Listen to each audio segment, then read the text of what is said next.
انتہائی واجب الاحترام قابل صد تعظیم و تکریم معزز سامعین کرام و برادران اسلام، آج کی اس جمعہ المبارک کے اندر آپ حضرات کے سامنے ایک ایسی برائی جس کے اندر تقریباً پوری دنیا ملوث ہے، اس کی تباہ کاریاں اور اس کے اسباب کیا ہیں، ان کے متعلق کچھ عرض کرنا چاہتا ہوں۔ اگر آپ اپنے ارد گرد معاشرے کے اندر نظر کریں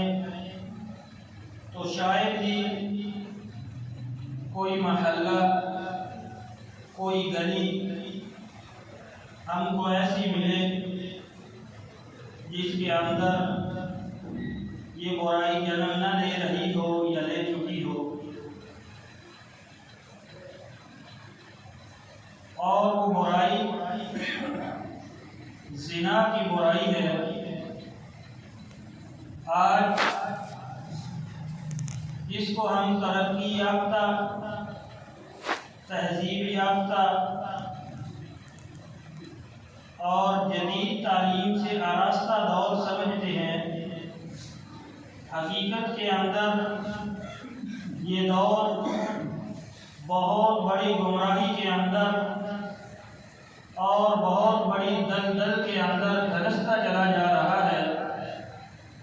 لیکن افسوس یہ ہے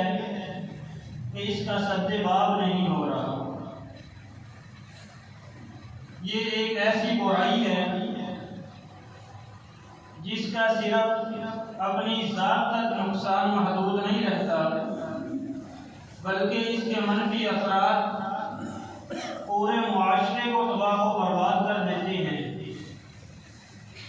اور جو زنا کا ارتکاب کرنے والا ہے، خواہ وہ مرد ہے یا عورت ہے، تو اس کے اندر تین بری خباثتیں، تین خرابیاں پیدا ہوتی ہیں، اور سبب ان کا صرف یہ ایک زنا ہے۔ تین خرابیاں کیا پیدا ہوتی ہیں؟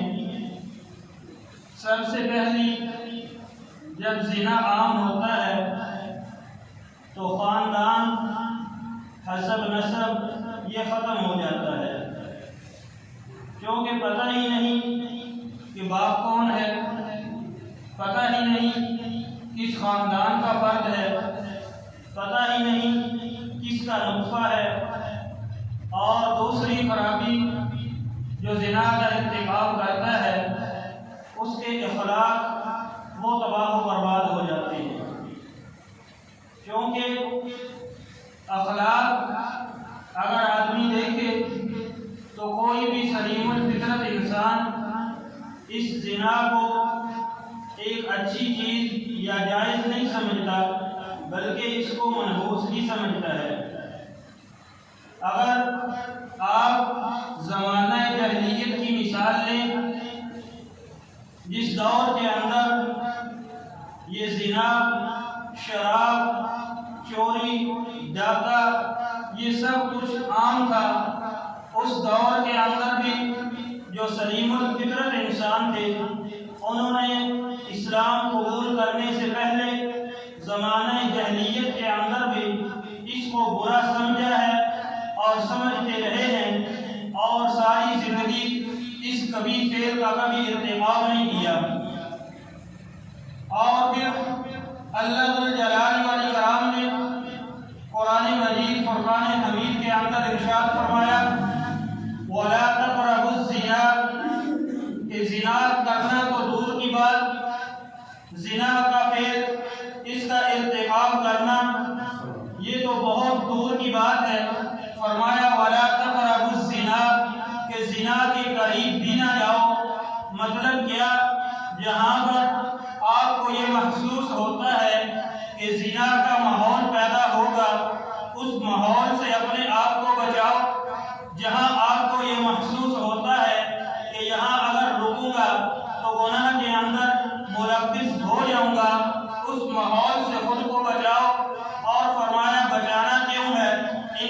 کان فاحشۃ ومقتا وساء سبیلا، کہ یہ ایک بہت بے حیائی کا کام ہے اور یہ برا راستہ ہے۔ برے راستے کی تفسیر شاہ عبدالحق محدث دہلوی رحمہ اللہ تعالی قرآن مجید کی تفسیر کے اندر وہ فرماتے ہیں کہ اس کو برا راستہ کیوں کہا گیا ہے، کیونکہ حدیث مبارکہ کے اندر آتا ہے کہ جب آدمی کسی کے ساتھ زنا کرتا ہے تو وہ زنا اس کے اوپر قرض ہوتا ہے، کیونکہ وہ زنا کا ارتکاب کرنے والا ضرور کسی کی ماں کے ساتھ یا کسی کی بہن کے ساتھ یا کسی کی بیٹی کے ساتھ یا کسی کی خالہ پھوپھی یعنی عزیز و اقارب کے ساتھ کر رہا ہے، اور وہی رشتہ داری اس کے ساتھ بھی منسلک ہے۔ اگر یہ کسی اور کے ساتھ ایسی برائی کا ارتکاب کرے گا تو کوئی دوسرا اس کی بہن بیٹی کے ساتھ بھی یہ برائی کا ارتکاب کرے گا، اور اسی وجہ سے حدیث مبارکہ کے اندر آقا علیہ السلام نے بھی ارشاد فرمایا کہ یہ جو زنا ہے یہ آدمی کے اوپر قرض ہے اور وہ اس سے وصول اسی صورت کے اندر ہوتا ہے، یعنی اس کی ماں بہن، اس کی بیٹی یا اس کی خالہ پھوپھو کسی کے ساتھ اگر یہ کرے گا تو کوئی دوسرا اس کے خاندان کے اندر بھی یہ برائی لے کر کے آئے گا۔ تو چنانچہ فرمایا انہو کان فاحشۃ ومقتا وساء سبیلا، کہ یہ بہت برا راستہ ہے۔ لیکن اس کے برعکس فرمایا قد افلح المؤمنون الذین هم فی صلاتهم خاشعون والذین هم لفروجهم حافظون، کہ ایمان والوں کے اندر وہ کامیاب ہو گئے کون؟ والذین هم لفروجهم حافظون، کہ جو اپنی شرمگاہوں کی حفاظت کرنے والے ہیں۔ اب شرمگاہوں کی حفاظت کرنے کا سب سے بہترین طریقہ نکاح ہے، جو جائز اسلامی طریقہ ہے۔ لیکن افسوس یہ ہے کہ آج ہم نے معاشرے کے اندر نکاح کو بہت بڑا بوجھ سمجھ لیا ہے، اور وہ اتنا مشکل ہو گیا ہے کہ ہمارے گھروں کے اندر بیٹیاں بیٹھی بیٹھی بوڑھی تو ہو جاتی ہیں لیکن ان کے رشتے نہیں ہوتے۔ وجہ کیا ہے؟ دوسری طرف ان کے رشتے نہ ہونے کی وجہ یہ جہیز جیسی لعنت، اور ادھر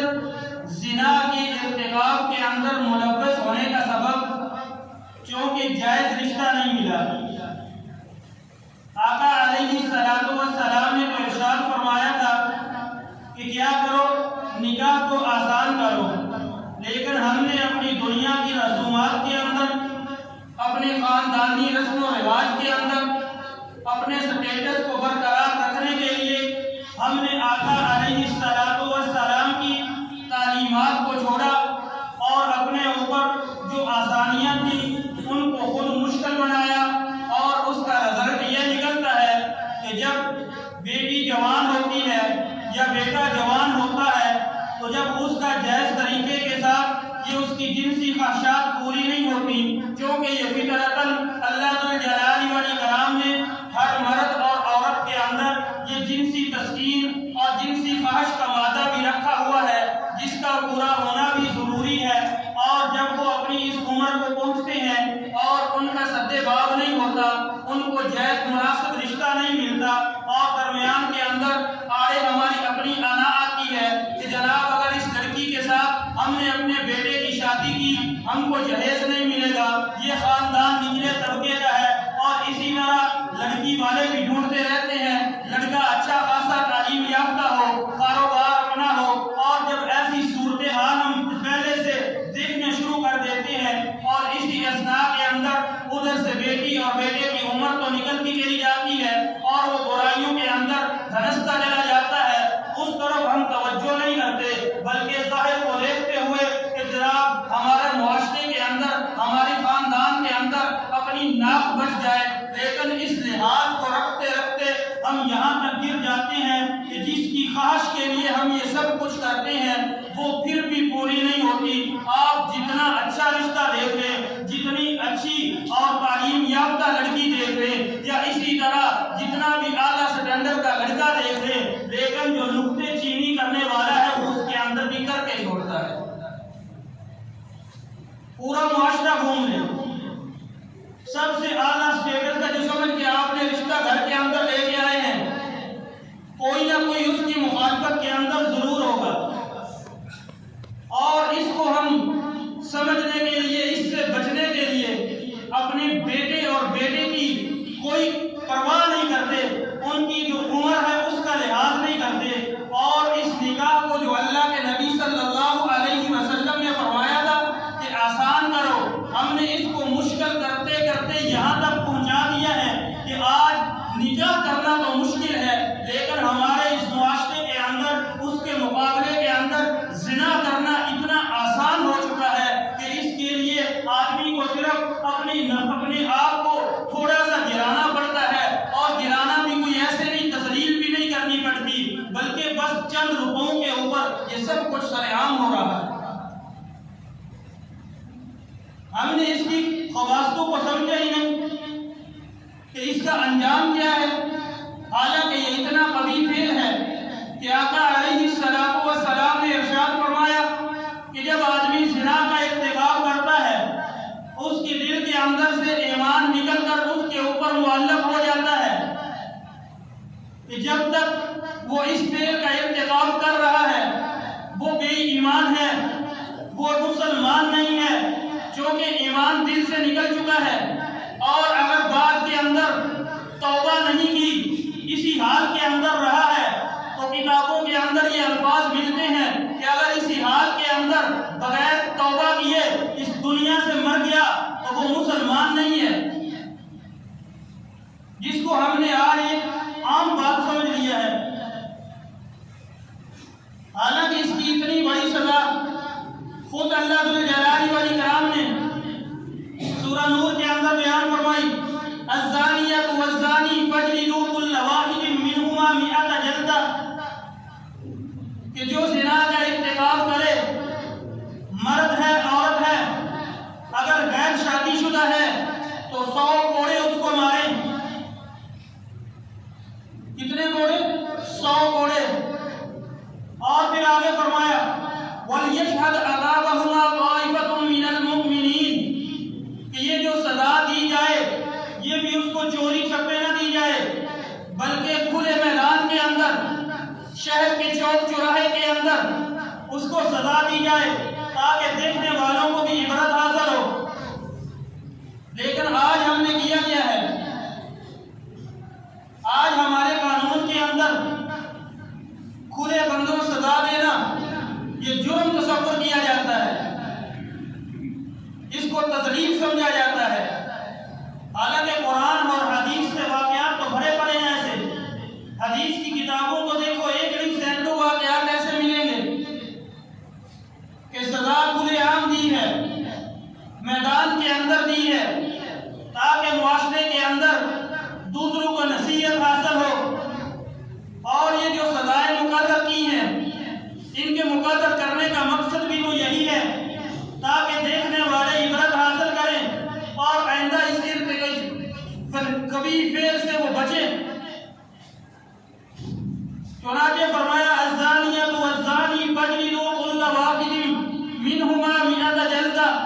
ولا تأخذکم بہما رأفۃ فی دین اللہ،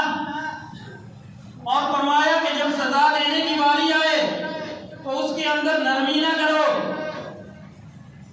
کیونکہ پہلی امتیں جو ہلاک ہوئیں ان کی ہلاکت کا سبب یہی تھا کہ جب ان کے اندر کوئی کمزور آدمی گناہ کا ارتکاب کرتا اس پر تو حد نافذ کرتے، لیکن اگر کوئی بڑا آدمی جاہ جلال والا، مقام و مرتبے والا کوئی برائی کرتا تو اس کو چھوڑ دیا جاتا۔ تو آقا علیہ السلام نے ارشاد فرمایا وَأَقِيمُوا الْحُدُودَ الْقَرِيبَ وَالْبَعِيدَ، کہ حدود کو قریبی رشتہ داروں پر بھی، دور والوں کے اوپر بھی نافذ کرو، اور آپ حقیقت بتلائیں کہ اگر ہمارے اس محلے کے اندر کسی ایک کو اسلامی طریقے کے مطابق سزا دی جائے تو دوسرا آدمی جرأت کرے گا وہ جرم کرنے کی؟ زنا کی لے لیں، اگر ایک دفعہ 100 کوڑے لگ جائیں، دیکھتے ہیں کون جرأت کرے گا۔ چوری کے اوپر ایک کا ہاتھ کاٹا جائے، دیکھتے ہیں دوسرا کون جرأت کرے گا۔ معاملہ الٹ ہو گیا ہے۔ آج ہم یہ سمجھتے ہیں کہ اگر اسلامی آئین کو نافذ کر دیا تو ہم سارے اپاہج ہو جائیں گے۔ بات یہ سمجھنے والی ہے کہ اگر ایک کا ہاتھ کاٹے تو دوسرے کا دماغ خراب ہے تو وہ بھی وہی کام کرے گا، کیا اس کو نصیحت نہیں آئے گی؟ اور اگر پھر بھی وہ کرتا ہے تو پھر اس کو ہونے دیں، پھر اس کا ہمارا کیا خیال ہے کہ اس کو چھوڑ دیا جائے؟ بہرحال اللہ نے فرمایا الزانیۃ والزانی فاجلدوا کل واحدۃ منہما 100 کہ 100 کوڑے لگائیں۔ آقا علیہ السلام کے دور کے اندر یہ واقعہ رونما ہوا۔ حضرت معاذ اسلمی رضی اللہ تعالیٰ عنہ زنا ہو گیا، اب شادی شدہ ہیں، آقا علیہ السلام کی خدمت کے اندر حاضر ہوئے، یا رسول اللہ میرا تزکیہ کیجیے، میں یہ جرم کر بیٹھا ہوں۔ آقا علیہ السلام نے چہرہ انور موڑ دیا، دوسری طرف سے متوجہ ہوئے، یا رسول اللہ میرا تزکیہ کیجیے۔ آقا علیہ السلام نے پھر چہرہ مبارک موڑ لیا، حتیٰ کہ جب چوتھی دفعہ آئے تو آقا علیہ السلام نے فرمایا کہ اے معاذ تو نے اتنا کیا ہوگا، بغض و کنار کر لیا ہوگا۔ کہا یا رسول اللہ نہیں، میں زنا کر بیٹھا ہوں، کیونکہ وہ صحابہ کرام تھے، وہ میرے اور آپ کے ایمان کے حامل نہیں تھے نا، کیونکہ ان کو پتا تھا دنیا کی سزا یہاں پر اگر مل جائے تو یہ بہتر ہے، آخرت کی سزا بہت ہی جتنی بیان کی جائے اتنی ہی اس کی عظمت، یعنی جتنی بیان کی جائے اتنی ہی اس کی سختی جو ہے وہ کم ہے، لہذا صحابہ سمجھتے تھے۔ کہا یا رسول اللہ نہیں، مجھ سے یہ گناہ ہو گیا ہے۔ تو آقا علیہ السلام نے یہ نہیں کہا کہ میرا صحابی ہے، میری قریبی ہے لہذا اس کو چھوڑ دے، فرمایا کہ اس کو رجم کر دیا جائے۔ لہذا حدیث کی کتابوں کے اندر ملتا ہے کہ ان کو رجم کیا گیا، پتھر مار مار کے ان کو سنسار کیا گیا، اور جب سنسار کیا تو اس وقت ہوا کیا کہ ان کا خون ایک صحابی کے کپڑوں کے اوپر پڑا۔ جب اس صحابی کے کپڑے کے اوپر خون پڑا تو انہوں نے کہا کہ یہ تو زانی کا خون ہے، نفرت محسوس کی۔ تو آقا علیہ السلام نے کہا اے میرے صحابی تو جانتا نہیں کہ یہ خون کس کا ہے، اگرچہ اس نے زنا کا ارتکاب کیا تھا لیکن اس نے توبہ اتنی سچے دل سے کی ہے کہ اگر اس کی توبہ پورے مدینے والوں کے اوپر بانٹ دی جائے تو وہ پورے مدینے والوں کی بخشش ہو جائے۔ اگر انہوں نے یہ ارتکاب کیا ہے، یہ ہو گیا ہے، تو پھر جب سزا ملی ہے تو اس کے بعد یہ معاشرے کے اندر نہیں ہوا۔ لیکن آج کیا ہو رہا ہے، ہم نے اس کی جو خباثت ہے اس کو بھی سامنے نہیں رکھا کہ یہ جو گناہ زنا جیسا ہے کہ یہ کتنا برا ہے، کہ ایک تو اس سے آدمی کا نسب خراب ہوتا ہے، دوسرا اخلاق خراب ہوتا ہے، تیسرا دین خراب ہوتا ہے، اور جب دین خراب ہو گیا پیچھے رہ کیا گیا۔ پھر آقا علیہ السلام نے ارشاد فرمایا الزانی کا عابد وطن، کہ جو زنا کا ارتکاب کرنے والا ہے وہ ایسے ہے جیسے اللہ کے علاوہ کسی بت کی عبادت کر رہا ہے۔ جب وہ بت کی عبادت کر رہا ہے تو پیچھے کیا رہ گیا؟ پھر کیا اللہ کی عبادت ہوئی؟ پھر کیا اس کا اللہ پر ایمان ہوا؟ کیا وہ مسلمان ہوا؟ اتنی بڑی وعیدوں کے باوجود ہمارے معاشرے کے اندر یہ برسر عام ہو رہا ہے۔ ہمارے ملک کے اندر کیا لائسنس نہیں دیے جا رہے اس کے؟ ہمارے معاشرے کے اندر نوجوان نسل کیا اس کا شکار نہیں ہے؟ تو اس کے اسباب کیا ہیں؟ دو چیزیں ہیں۔ ایک وہی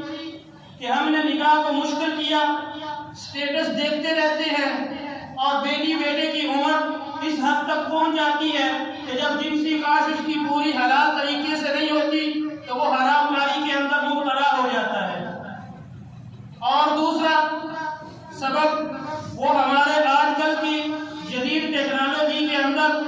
سب سے بڑھ کر یہ چیز ہے، موبائل۔ ہم نوجوان بیٹوں اور بیٹیوں کو خود لے کر کے دیتے ہیں، لیکن ہم ان کی نگرانی نہیں کرتے کہ اس کے اندر وہ کیا کر رہے ہیں۔ آج ہر بیٹے اور بیٹی کی جیب کے اندر سمجھو زنا کا اڈا موجود ہے، کیا کچھ اس کے اوپر نہیں دیکھا جاتا؟ تبھی ہم نے اس کی بات پرس کی ہے کہ میرا بیٹا موبائل کے اندر جو مصروف ہے کیا کر رہا ہے، بیٹی کو لے کے دیا ہے، بیٹی کیا کر رہی ہے، اس کے لباس، ہم نے لباس کیسا اپنے بیٹے کو دیا ہے، اپنی بیٹی کو لباس کیسا دیا ہے، ہم نے اس کی سکول کالج یونیورسٹی کے لیے تو یہ سب کچھ کیا ہے، آیا اگر اس کو دین سکھلایا ہوتا تو کیا یہ نوبت آتی؟ دوسری بڑی وجہ دین سے دوری، اور جدید دور کے اندر یہ موبائل۔ آج اگر اپنے بچوں اور بچیوں کو دین سکھانا شروع کر دیں، 100% امید کے ساتھ، یقین کے ساتھ کہہ سکتا ہوں، اپنے معاشرے کی حالات دیکھ لیجیے گا۔ یہ جو الیکٹرانک چیزیں ہمارے پاس موجود ہیں، ان کا استعمال اپنی نگرانی کے اندر بچوں اور بچیوں کو کروائیے تو اس کا رزلٹ پھر بھی دیکھ لیجیے گا۔ لیکن افسوس یہ ہے کہ ہم اپنے بیٹوں اور بیٹیوں کی محبت کے اندر اتنا آگے چلے گئے ہیں کہ ہم نے ان کی دین اور دنیا کی کوئی پرواہ ہی نہیں کی۔ میں یہ نہیں کہتا کہ بیٹوں اور بیٹیوں کے ساتھ محبت نہ کریں، بلکہ آقا علیہ السلام نے اپنی بیٹیوں کے ساتھ ہم کو محبت کر کے دکھلائی ہے، اور کوئی مائی کا لال آقا علیہ السلام سے پہلے یا آقا علیہ السلام سے بعد اب تک کوئی ایسا باپ ہے جس نے اپنی بیٹی کے ساتھ جناب نبی کریم صلی اللہ علیہ وسلم جیسی شفقت اور محبت کی ہو؟ آقا علیہ السلام نے پورا عملی نمونہ ہم کو بتلایا ہے کہ بیٹیوں کے حقوق کیا ہیں، بیٹوں کے حقوق کیا ہیں، ان کے ساتھ برتاؤ کیسے کرنا ہے۔ لیکن وجہ یہی ہے کہ ہم نے دین کو چھوڑا، دنیا کو اپنایا۔ ہم نے دنیا کو تو بقدر ضرورت لینا تھا، لیکن ہم نے دنیا کو بقدر ضرورت نہیں بلکہ ہم نے دنیا کو ضروری سمجھا ہے اور دین کو بقدر ضرورت سمجھا، اور اس کا انجام میں اور آپ دیکھ رہے ہیں کہ کیا ہو رہا ہے۔ ابھی بھی وقت ہے، اگر اصلاح چاہتے ہیں اپنے معاشرے کی تو ہم سے نہیں، میں سے شروع کریں۔ ہم سے نہیں، میں سے، کہ میں اپنی اصلاح کروں۔ یہ جتنے ہم یہاں پر موجود ہیں، ہر ایک یہ نیت کرے کہ میں نے اپنی اصلاح کرنی ہے، تو کتنے آدمی تقریباً 50-60 تو موجود ہیں۔ یہ یہاں پر عزم کر لیں کہ آئندہ سے ہم نے کوئی بھی کام خلاف شرع نہیں کرنا، اور گلی محلے کے اندر دیکھنا دوسرے دن کیا انقلاب پیدا ہوگا۔ لیکن وجہ کیا ہے؟ میں بھی بیان کر دوں گا، بات کے اندر اگر میری زندگی دیکھی جائے تو میری زندگی بھی ایبوں کے اندر بھری پڑی ہے، اگر کسی اور کو دیکھیں اس کا بھی یہی حال ہے۔ تو اب عزم کیجئے کہ آئندہ سے پہلے جو ہو چکا سو ہو چکا، آئندہ انشاءاللہ اپنی پوری کوشش کریں گے کہ جب تک زندہ ہیں خلاف شرع کوئی کام نہ ہو، اور اگر پھر بھی کوشش کے باوجود کوئی ہو جائے تو پھر اس کے اوپر مطمئن نہیں ہونا، بلکہ فوراً اللہ کے سامنے سجدہ ریز ہو کے اللہ سے معافی مانگے۔ اللہ انشاءاللہ غفور و رحیم ہے، وہ تو کہتا ہے بندے میری طرف آ تو صحیح، پھر دیکھ میں کیسے بخشش کے دریا پر آتا ہوں۔ تو اس کا عزم کرتے ہیں کہ آج کے بعد انشاءاللہ خلاف شرع کام نہیں کریں گے۔ اللہ مجھے اور آپ کو عمل کی توفیق نصیب فرمائے۔ وما علینا الا البلاغ۔